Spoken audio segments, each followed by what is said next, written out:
Hello, everybody. Welcome to Market Moves. I'm Jason, the Wizard of Ops. With me is Jay, aka Dark Matter. Jay, how you doing? How's your It is weekend? You've dark. got a little different background back there. Yeah, it's just a little dark here for me, right, I fit right at home. No, I'm just out in California this week, so enjoy a little bit of time out here and get some work done as well. So Man, this is where I'm the at. It is curtains over 5 there look a.m. like out here. hotel. It is definitely a hotel, yes. It's a beautiful painting behind me as well, which I would never buy. All right. How was So, your weekend? my weekend was very active. It's my wife's birthday yesterday, so had to, took her around. Went and saw some caverns and went out to lunch. It was very nice. The whole family did. So it was my wife, my kids. Um, Went out to Antietam Battlefield, but we weren't allowed to go into the observation tower because the government's closed. So Gotta love that, right? This shutdown's not affecting anyone, right? yeah, it's not like the observation tower was going to collapse either. It's not, that I didn't quite get, but hey, it's probably the rules because there's no appropriations, and I guess you gotta follow the rules. But yeah, it was caged and locked and stuff like that. But yeah, Antietam is the one battlefield you're most likely to kick up a musket ball or something like that. And well, me and the kids tried a little bit. We got zero bullets.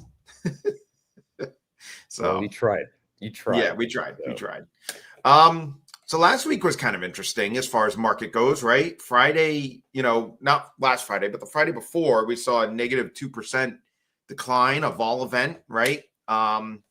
That vol event is supposed to be satisfied by reaching 67.30, 67.35 area before in 3 weeks. So the end about Halloween.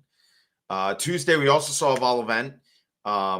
But that one was satisfied. Or what was it? Thursday? What was the other day we saw the vol event? Was that Tuesday or Yeah, it Wednesday? was Tuesday into Wednesday, excuse me. Yep. Yeah, Tuesday into Wednesday, but that was satisfied already. So 26 out of 28 with one active. So that signal has been pretty money, right? It's been only No, I one think if there's failure, ever a and one of them was signal, earlier this year, but volatility has been crazy a little bit. So I think I'm thinking there's probably a lot of our viewership is probably looking around trying to determine what's going on, because like last Friday we went up 0.5%, but VIX was down 4.5 points, right?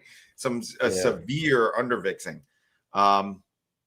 So a lot's been going on. Let's see what your trade plan is, and we could guide people through what all this means. So Yeah, definitely. Let's jump in. So I think the first thing that kind of stands out to me is the 6,700 marker level here. Gamma wise, it is pretty robust across multiple time frames. So whether you're looking at all expirations, a weekly, a biweekly, like 67 clearly sticks out, from a gamma standpoint. I think in general, as we're climbing up, like if we want to break out, you got to wait for 67.25. Like that's got to break out, recapture that, close above that level as well. And then you can start to think about getting to 6,800. That's kind of my thoughts here on the week. To the downside, let me just jump into our plan here. I kind of looked at, this whole 66, 65, 66, 70 area in the SPX here. There's a lot of gamma that was built up over last week. If you also look at it from a volume profile, some of the Volland levels, Vanna as well, that's where I think we're going to base out of this week, right? So if we do see ourselves go below that level, I see us getting sucked right back up.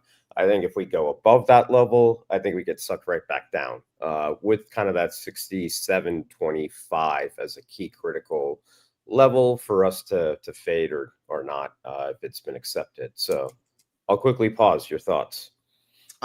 Yeah, I mean, it's kind of a strange week because after the vol event on last Friday, this week is showing quite bullish, right? Like if you went back to the Volland, your Volland look, Um, that little thing there in the bottom left hand corner, or I guess, yeah. I This one? mean, yeah, this area, that right there, that's what this week looks like, and that's all very positive, Vanna. You have a little bit of hill there, like kind of resistance up to what is that, 6,800 or whatever. Yep, Um, yep. but give or take, we could go as high as like 67.45, 67.50 again. That's what this implies. But then if you go and you shrink this down and you go look at November overall, Yeah, like the 0 to November. 30 day. Yeah, let me go up here. Sorry, I'm right here. Oh, Yeah, no, let me it's go to okay. the exposure. There we go. Yeah, and you zoom out a little bit. That's zooming in. Yep, sorry. There we go. We're looking at negative Vanna overall. At 0 to 30-day expiration is kind of saying, the downside is not as supportive as it looks like in the 1 week, right? Yep. That upside is that upside's very fine. You got that little mountain, and there is a path for higher highs. If we get over that peak, then we can break out to the upside. The last time we saw something like this was July, where it was negative Mhm. Vanna, but positive gamma above a certain point. And then I forget, there was like a catalyst or something with tariffs or whatever. And all of a sudden we took off, right? Like it was like, what was it, like a 6-7% month, like something It crazy. was, yeah. Yeah. So we've seen this before. You kind of have to take the upside into account, but the natural move right now is falling back down and having a vol event.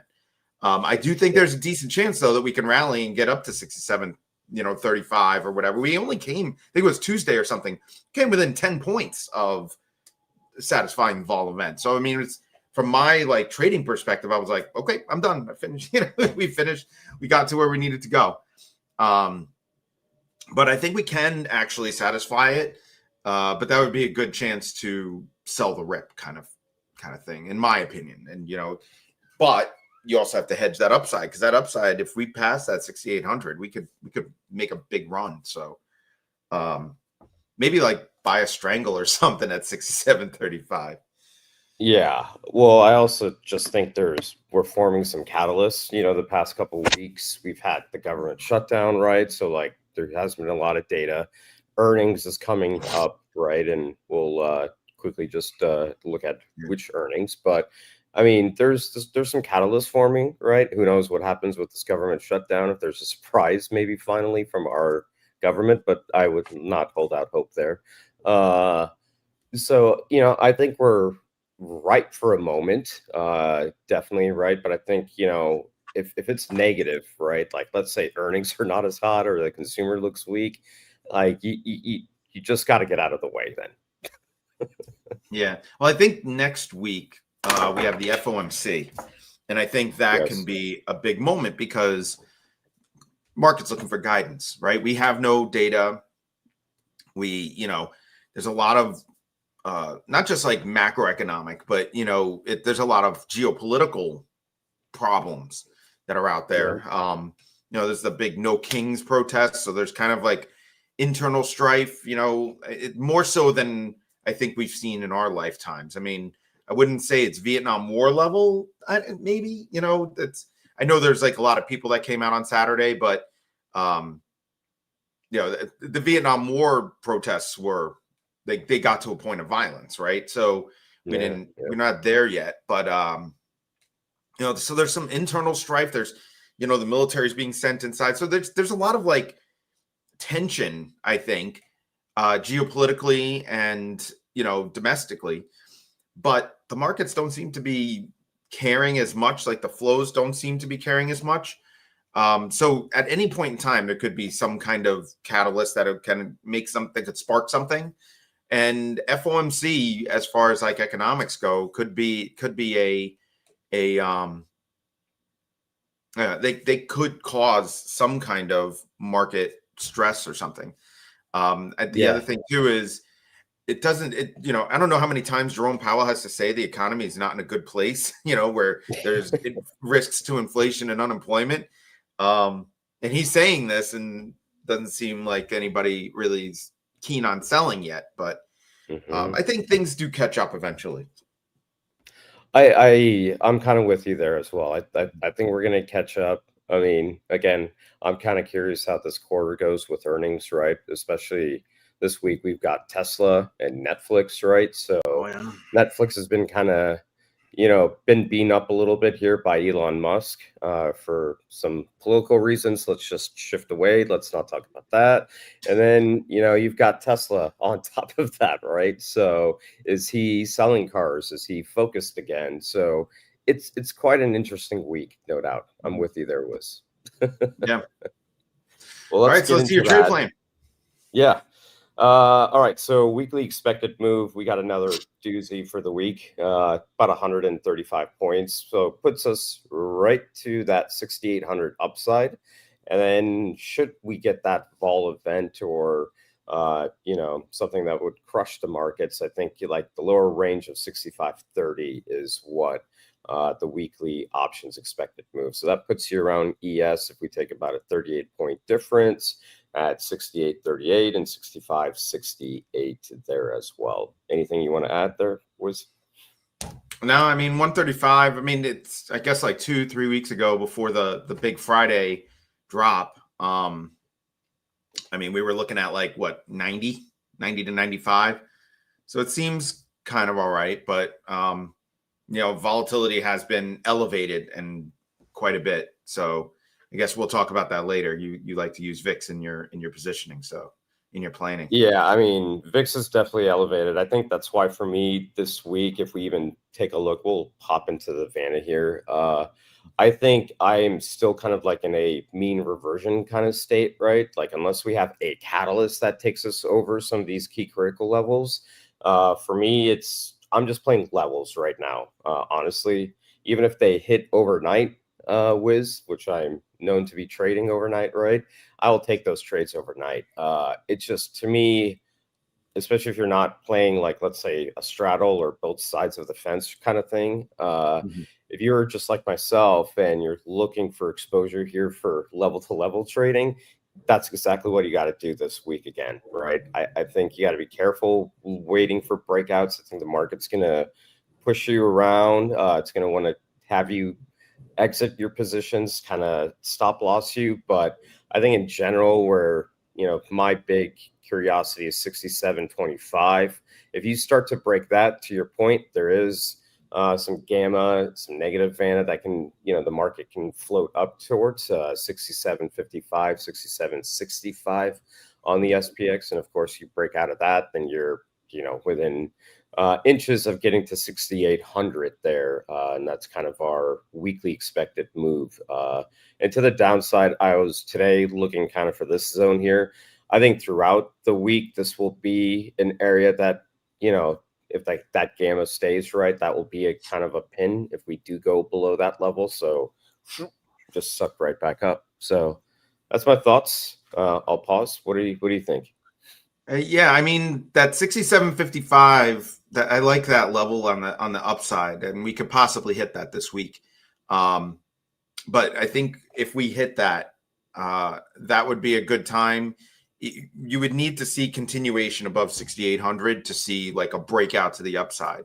I'm not quite sure we're going to get that. In fact, I mean, I'm kind of more leaning like if I were to give it a percentage, 6,800 popping and us having a breakout to the upside would be about 30% with, a return, with that being a top 67.55 or whatever, being a top and then returning back to the downside. I would give that more of a 65-70% chance of, 65% chance with that last 5% being, us moving nowhere over the next several weeks. I'm talking about 67.55 being a top and retreating about 65%, 6,800 breakout about 30%. So you have to count for it, but not plan necessarily for it, not to think that that's your primary thesis, and then 5% of less movement. One thing I Yeah. did want to bring into light, the VIX has been off the rails. Okay. Volatility has been acting very strangely over the past, on all tenors, over the past several couple of weeks. Any move down has been shown to have VIX explode. We over VIX, create a vol event, that kind of thing. Friday, we under VIXed by 3 whole points, and we only moved 50 points. I mean, it was a very strange dynamic. Even 2 weeks ago, we were seeing every drop slightly over VIX, every pop slightly under VIX. So we call it spot vol betas have been very, very high. So I think that there is something in the volatility plane that is going to cause the next move, down or up. Right now, I'm leaning down. But yeah, it's not something to ignore. Yeah, and I'm 1,000% with you. I think that's why as we kind of get into the 67.25, like if you're chasing along for that breakout, you got to keep your just tight your stop loss tight, right? If you're wrong, you're wrong. And I think, if we look at the weekly scenario here, let me just kind of zoom in on this so we can all see it here. I'm with you, Wiz. My base case is that it's kind of like a reversion week between those two levels.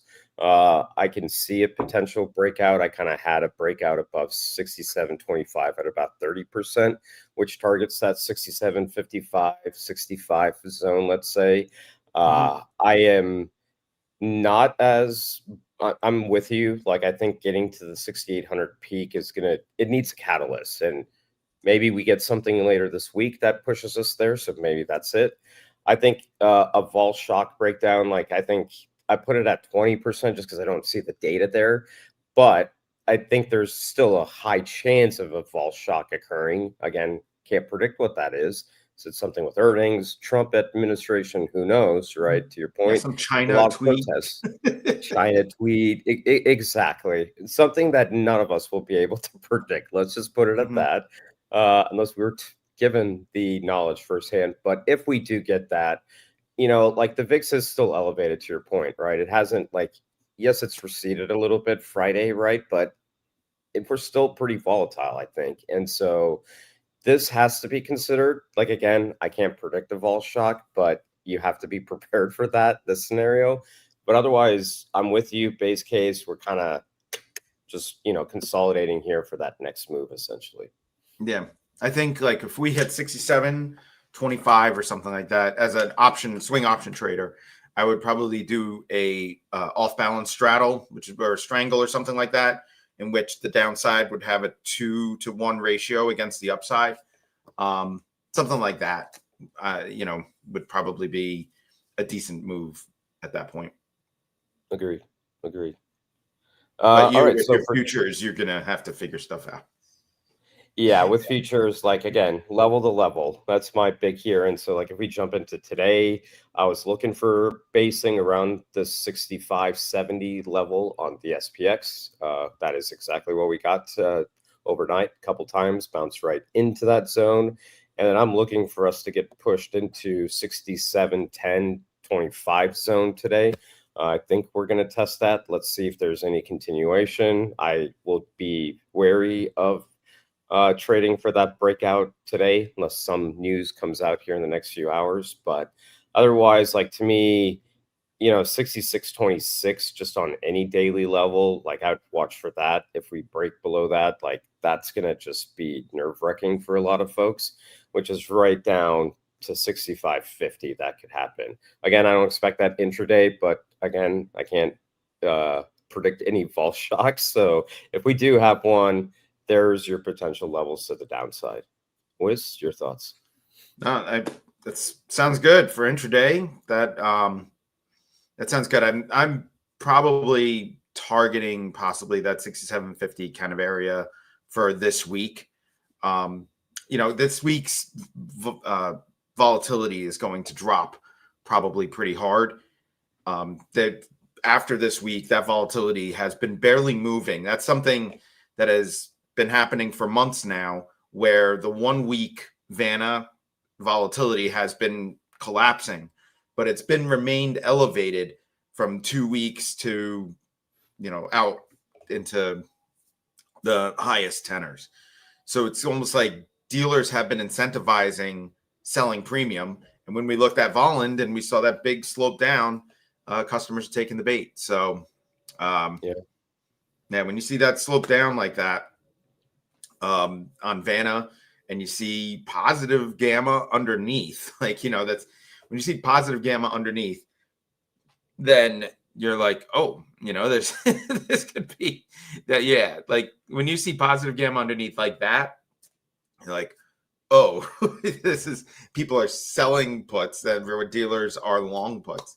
So yeah, it's a little bit stranger than what we are used to. We're used to just standard customers buying puts, selling calls, march up into the sold call area. That is not the case right now. So your JEC stuff probably won't work that well. That being said, as well, speaking of working well, I got a notification that AWS is down in many applications, but we are getting flows. So from a Volland standpoint, we're still good. We're still good to go. So that's what I see. Does that say 66.98? Did we just pop up to 6,700? I'm looking here. Yeah, we did. We kind of double topped here. 6,700. And if you, I mean, right? and look at that. Boom, boom. Yeah. I mean, look at these Volland levels. Like the green here is my Volland levels, just for everyone. Yeah. And you can kind of see as we consolidated here overnight, right? What was the zone? That 60, 70 zone, right? Tick, tick, tick, tick. Yeah. And then tested it, retested it, and it's just like a liftoff catalyst, right? Boom. Yeah. Well, we'll see. We'll see if you can satisfy that vol event, make it 27 out of 29, right? That's the yeah. Well, I'm kind of rooting for that because I like the signal success is my that's what I'm rooting for. Yeah, and if you look at the VIX here, like there's, to your point, there's some room down. I know, like in the, we look at the, like you've got room down here to get to the 17s. This is VIX futures, not the just regular VIX to call out, but I mean, there's some room for this thing to keep going down. Yeah. Yeah. Certainly. All right. So what time is it? All right. So 9:08. We do have a couple of comments with Derek. With expiration on Wednesday, do you think if a down move comes, it's more likely to come after Wednesday? Is expiration Wednesday? I thought it was last week. No, it is. It's this week. Sure. Yeah. Oh, hold on. There's a follow-up or before. I would think after as VIX calls get monetized, but so it's interesting. I mean, this is kind of interesting because right now we're looking at a net negative in Volland Vanna right now. So I'm trying to think like if expiration normally is in like that bullish area, and that bullish area right now is only this week. We probably will get a small pop. Maybe Vixpiration will be the catalyst to kind of pop us up into Wednesday, into that 67.55 area. That's possible. And then we fall. But that's fairly speculative and not backed by any studies that we've done. I'm just kind of thinking conceptually in my mind, how would market makers react to that? So I think in my past experience with expiration, what you'll start to see, Wiz, is there will be a move overnight that day, right? As positions unwind, especially, I need to go look at just the forward-facing VIX contract. But I think you're going to start to see a little bit of volatility, like the close of Tuesday into the, Wednesday kind of thing. into that closing. So like that's what I would just be looking for, is if you can't deal with like a mean reversion kind of day, that's the day you want to avoid. Mhm. That is typically my past experiences with expiration. Yeah. So Derek's saying if you bought vol cheap, you'd want to monetize it before expiry. No. So we're not thinking in market maker terms, because the market makers are handed their position. They're not affecting their position. So if you have a customer side, and did they buy vol cheap? I'm not quite sure. Um, I think because there've been both sides. When vol popped, there was a lot of negative vol traffic coming in. Like vol selling coming in, which usually happens because everybody knows that volatility is mean reverting, and there was a lot of selling at that point. So I'm not sure. I'm not sure that there was enough VIX calls to monetize. But I don't know. Maybe you saw something different, Jay. No, I'm pretty aligned with you. I think Yeah. more people are trying to buy protection. They're worried, right, a little bit to protect some of their positions. But I without kind of seeing the data, but I haven't seen anything that has thrown me off from a VIX standpoint. I think it's Yeah. just your typical October, and then you added the tariffs with Trump, right? This government shutdown, the fact that we have no data that we're looking at for what, the past month almost now, like Yeah. this should be expected in my opinion. Yeah. Yeah. So I think Vixpiration could mark a top. That's my thought. But that's very speculative. That's not something that I would trade on necessarily. It's just something I would watch out for. All right. So that was our only question. Jay, I guess happy trading. We do have earnings coming out, so I will be releasing earnings Substacks pretty soon, which is it's on the paid plan for Netflix and Tesla. And other than that, Jay, good luck trading, and may Volland help you in your future trading ventures.